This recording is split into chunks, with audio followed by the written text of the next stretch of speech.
Come on! Are you upset because you missed your favorite shows live on Real Tunes? Don't worry about it. You can catch up and re-listen to all your favorite shows as podcasts. Nice. All you need to do is search for the Real Tunes podcast on your preferred music streaming platform. Hit subscribe and pick the show you would like to listen to. It's that easy. You'll be able to find the Real Tunes podcast and tons more content just for you at a tap of a button. Way to kickstart off the show on a beautiful Saturday morning. Shout out and a big thank you million times to Hosi Khari for holding it down and touching on one of the trending topics in South Africa. I usually say that the essence of living in the 21st century is inspired by what we read, what we see and what we hear on social media, and when headlines break out, we are here to keep you informed. A very good morning to you, and thank you million times for tuning into one of your favorite entertainment, informative and educating online radio station, and that is Real Tunes. Otherwise known to you as Tmooi. This is the Real Tunes Talk, and we are about what's trending now. Let me ask you this. Do you remember the Fees Must Fall movement that took place in South Africa? Do you remember UNISA students protesting over allowances last year? And do you still remember the protest that started at Wits University regarding fees and placements, and it ended up escalating to other institutions with formation of hashtag National Varsity Shutdown? You remember that? Well, today we take a look at what really transpired at the Durban University of Technology that led to its management shutting down all Durban campuses. Remember that while we still deliberate on the subject, you can interact with us on all social media platforms and use hashtag Real Tunes Talk now. We live in an era where social media have a tendency of spreading fake news within splits of seconds and overwhelm the society. With that being said, Durban University of Technology students can attest to that after fake news circulated on social media which stated that the university was allowing walk-in registrations. After the fake news broke out, hundreds of the students went to the university for walk-in registration, and that resulted in the property of the university damaged after they forced their entry into the university premises. I mean, we know that online registration seemed to be the only way to register for the 2021 academic year to avoid overcrowding in campuses because of COVID-19, obviously. But we saw an influx of the students at Steve Biko Campus Sports Center, and their protest escalated further when they demanded to be registered by force. The protest then resulted in students being violent. Stones were thrown inside the campus and torturing the university vehicles. And as soon as the protest commenced, police were called to disperse the crowd, and we saw 16 prospective students of the university being arrested. Now the golden question had to be asked: who started the fake news? Without any further ado though, the Durban University of Technology spokesperson Alan Khan said that Durban University of Technology came to the conclusion of shutting down all Durban campuses until further notice, and registration had to be suspended with immediate effect on Tuesday the 6th of April 2021.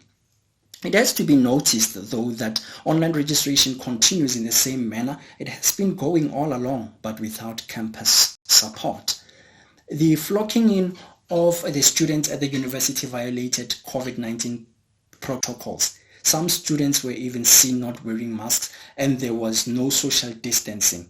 That's according to Khan. On Wednesday morning, the situation escalated when the students refused to leave the campus premises. Steve Biko campus was overcrowded and violence continued. We saw stones being thrown at the building, university property damaged, torching university cars, and attempting to cause more damage on the university property. What's realized is that the fake news created a reality situation without the students thinking of the implications of their actions. Well, since we know that peaceful protests are constitutionally protected, but violent ones constitute criminal offenses. Now, did the students see the possibilities of that? Well, Captain Nqobile Kwala said more than 500 people demanded to be registered. All these students were at campus at the same time. But what about COVID-19 precautionary measures and adhering to the protocols? On Wednesday, the 7th of April 2021, the university gave a statement, and mentioned that the university did not allow walk-ins to register on campus. They stated in their statement that the university had to suspend the on-campus registration support indefinitely following the risks associated with COVID-19 and precautionary measures. All DUT campuses are closed until further notice. However, online registration continues.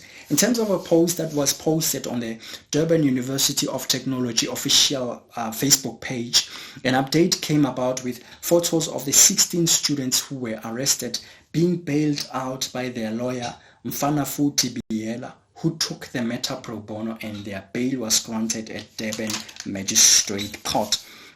Reports do state that, however, some of the people who took part in the protest have not even applied for admission at the university. Now my question is, why will they pursue something that won't work for them? I mean, let's say for instance the institution allowed walk-ins when the students initiated the protest.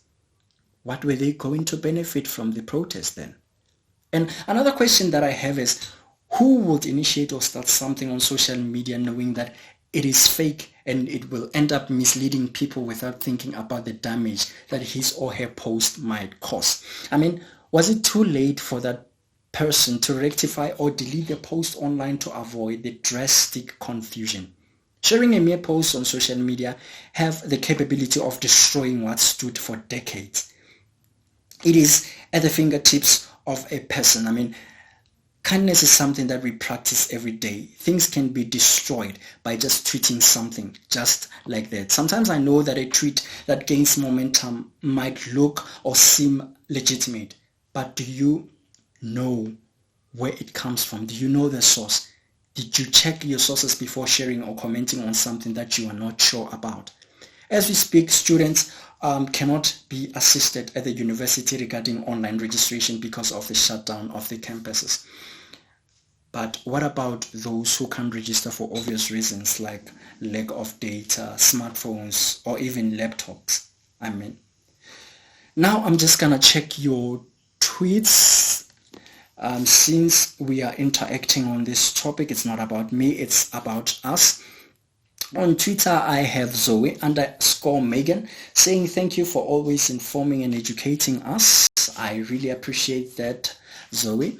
We have Mohadi_girl saying, I find it very disturbing that someone posts something on social media misleading the society to cause havoc, and I am with you on that one too, Mohadi. We have at Titus Matlangu. He's asking a question if there will be a podcast of the show, and the answer is yes, my brother. You can check it out on WiggleTunes app or YouTube later after the show. We are also on Facebook. Remember to interact with us and we are also on Instagram. Do interact with us throughout the show and use hashtag WiggleTunes Talk. And on Facebook, we have Khatlisho Morema saying the university strike caused damage at the institution. Hashtag fake post at DUT. Hashtag DUT shut down. Remember to be part of the conversation by following WiggleTunes on all social media platforms and use hashtag WiggleTunes Talk. Let's converse and engage on the topic by discussing it further even after the show, and I promise to be part of it as well. Remember to always check your sources before sharing with someone. Check who is posting what on social media before forwarding it to another person. Coming up next, it is Clement with one of the trending topics as well. Do engage with him and be informed. It's a good day and I am out. Join WiggleTunes on our YouTube page at WiggleTunes TV and watch all of our live streams, interviews, and tons of more cool content as it's released. Whether you're tuning in live, hanging out, or just catching up, you'll never miss a thing. All on WiggleTunes TV, your view behind the radio. WiggleTunes, Digital transformation pioneers.